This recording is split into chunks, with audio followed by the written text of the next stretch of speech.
Well, Brett, we just wrote a report on NAFTA together. What would you say are the top 3 successes of NAFTA? I think NAFTA has a huge success story connected to it. First off, it's allowed trade to be more than tripled since its advent 23 years ago when it came into force in 1994. You've seen a massive expansion in trade in goods and services between all 3 NAFTA members. You've also seen North America punch way above its weight as a result of the NAFTA agreement. It's allowed us to remain competitive with the rest of the world. Our exports have expanded just at the same time as we've increased the amount of trade in goods and services that flow between our countries. I think that's a really important point. The extent to which NAFTA and participation of Mexico in NAFTA has really made North America a much more competitive place to do business than it otherwise would be the case.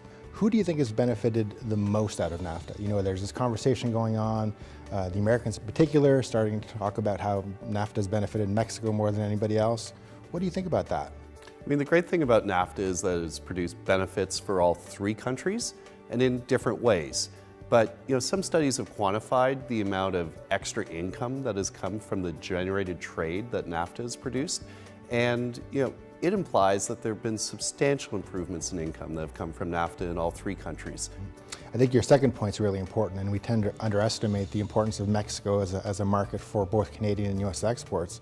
If you think of it over the next 10 or 20 or 30 year horizon, Mexican growth will be far more rapid than both the growth of Canada or the U.S. And I think to the extent that we can manage to keep a foothold in that market and preferential access to the Mexican market, it stands to put us a great advantage over other parts of the world. We wrote this report with an eye to the ongoing conversation about the future of NAFTA that results in large part from President Trump's approach to trade.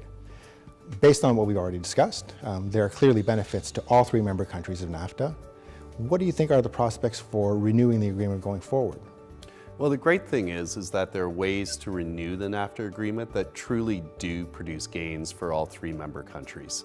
To give it some context, NAFTA was never meant to be set in stone. When it was signed in 1994, it was anticipated that it would be updated at various points. And it has been amended, depending upon how you count, literally thousands of times since then. Since 1994, there are a range of things that have become part of the economic landscape of North America that didn't exist when NAFTA came into being. We have e-commerce and the internet in a way that didn't exist at that time. We've had a big boom in services trade, and we've had a lot more interest in nuancing and enhancing protection for intellectual property. That's fantastic. I mean, I think to paraphrase you in some ways, this is a chance to make what is already a great agreement even greater. That's right. Well, thanks, Brett. Thank you.